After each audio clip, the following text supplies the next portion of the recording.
Have you ever felt like you're on the brink of giving up something you love? I'm sure most of you FPV vets have been in a similar pit at some point.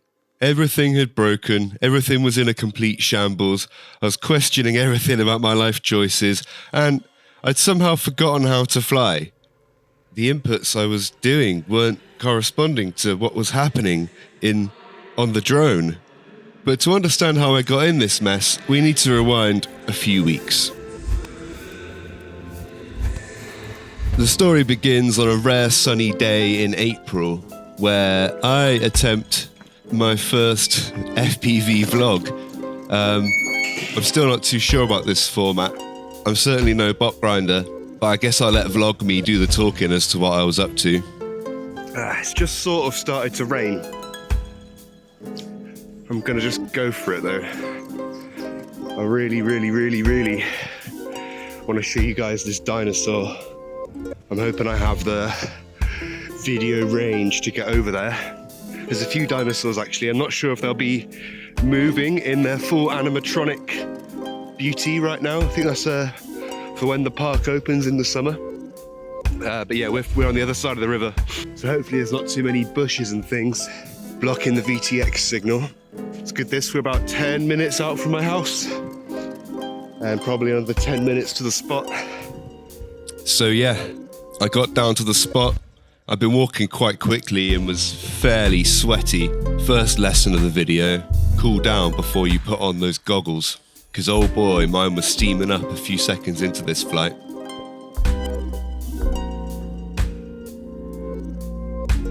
I was so scared about losing the Cetus, but handled it pretty well. Managed to go see this dinosaur, but couldn't really see what was going on because of all of the fog. So decided to fly back to myself. Couldn't resist going back to try this tail gap though. But that's not where it went wrong. I remembered seeing a T-Rex looking thing just a little bit further down the river, so decided to go and perch up there in a little bit more of a secluded spot, in a kind of beach area, surrounded by trees and bushes. I should have known better really. I recorded this Instagram story just after the incident because classically I wasn't recording. I'll let Instagram me do the talking. My Cetus X just took its final flight. Ended up in here. I was trying to go and see this dinosaur. And I'm stupid. I realised my DVR wasn't recording, so I went to turn around and...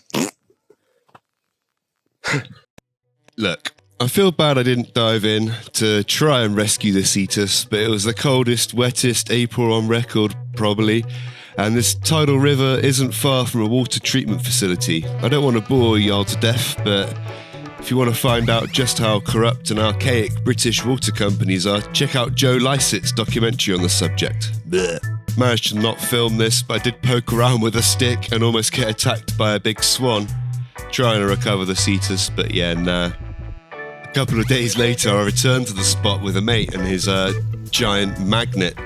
We decided to give it a go. The river had swelled a bit. We tried. And tried. And tried. Oh, I think something was on there. But yeah. Nothing.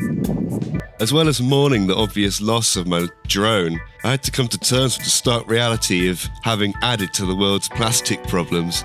Spring has sprung and I've seen about 50 posts about drones going into water. I always see plastic junk wash up on the side of this river, so I'll keep a hopeful eye out on my dog walks. But yeah, rest in peace, Cetus X.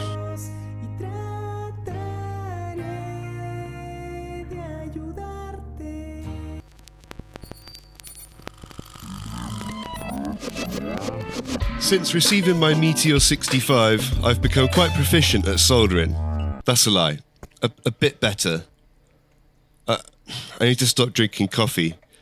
It is a necessity and I'm improving slightly, although I didn't listen to Joshua Barbwell's advice and I've ruined a camera. It's I don't know, it's dead. Nothing I do will save it now. If anyone wants it, let me know. I'll post it to you or something if you're really good at microelectronics. After a long wait for a camera that was too big, I've ended up with this glued monstrosity. I thought ordering something with a plug would solve the problem, although I've had to solder plugs onto plugs. Again, I'm an impulse idiot, but I am slowly learning. My Gep RC Synlog 20 arrived. I had a few practice flights with it, as I was slowly getting things calibrated. I installed the wrong firmware on the receiver, which gave it a maximum range of about 50 meters, which I didn't realise until I ran into these FPV dudes randomly near my field spot. They were all flying 5 inches. I was a bit embarrassed as I fell out of the sky about 100 meters away. Obviously wasn't recording that flight, but here is me after meekly flying close as they send their 5 inches down to the river and beyond the next field. Long story short, I hated the Gep RC Synlog 20, probably because I've just been used to super light frames so far, but it's so loud and heavy, it's pointless. I'm achieving everything I wanted to achieve with it, with a much quieter build, that I'm going to make a separate video about, so subscribe if you want to see that. A few days later, I cracked the prop guard during a routine crash in my house, and I don't know if I have meth head characteristics or something, but I just had to cut that puppy open and see what was inside. Anyway, after reassembling it without ducts, it looked like this, and went like a rocket, and gave me my first taste of ductless fun for about 10 minutes before I crashed it into my neighbour's house and cracked a motor. And didn't record that either, so here's an artist reconstruction.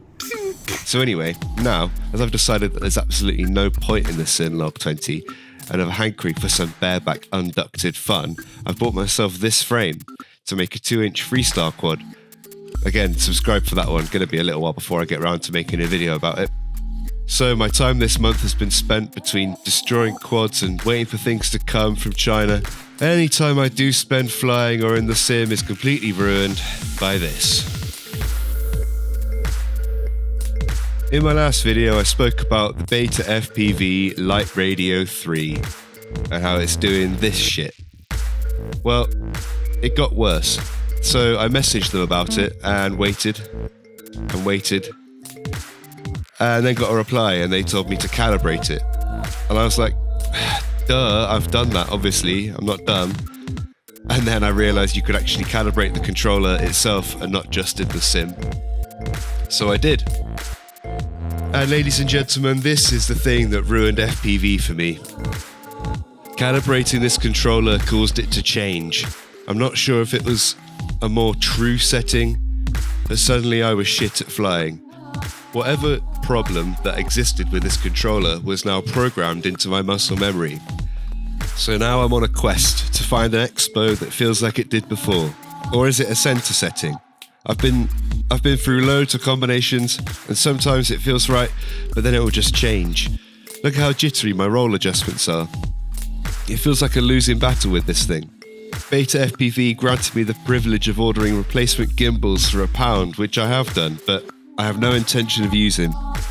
My Zorro arrives tomorrow, and it can't happen soon enough. I'll keep you all posted, because if the replacement gimbals actually fix the problem, then I'm going to give the radio away. If they don't, then Beta FPV is going to get an edit to my 5-star review of the Cetus X kit. But yeah, my Zorro will soon arrive and I will see what my original rates feel like. Don't let the complaining nature of this video fool you. I'm not quitting FPV. Who would quit a hobby 2 months in? Not me, for everything I've started over the last 30 years. But I guess that's why I'm making these videos, for some accountability. Just becoming more and more aware of some of the painful truths about this new hobby I've grown to love. Hopefully this resonates with someone on a similar part of their journey. See you later. Guys, I'm just editing this video and it arrived. I've just done all this shit and it's arrived. I'm now gonna just do one pack without any fiddling with that's my chair, I'm not farting. Do one pack without any fiddling with fucking PIDs or anything. I'm just gonna go and let's see how we get on. Okay, what's arm? Is it this one?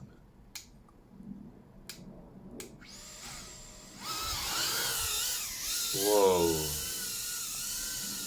Okay, I definitely need to sort my rates out. dog bowl of death. Clear the dog bowl of death. Alright, let's go outside. Oh, is this pack full or not? What's going on next door? Any cunts? They're alright. They don't know I fly around their shit. I'm just keeping it nice and slow. I'm not really used to the dimensions of this controller. Oh, this is gonna be good and consistent though. Hello, buddy.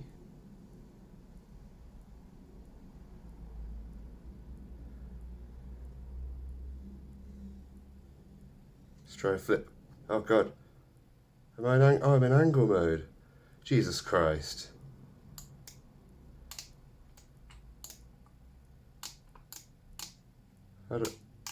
Oh, what? Here we go. Ah. Ooh.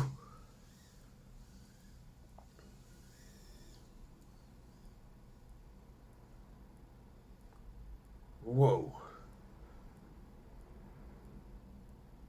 Okay.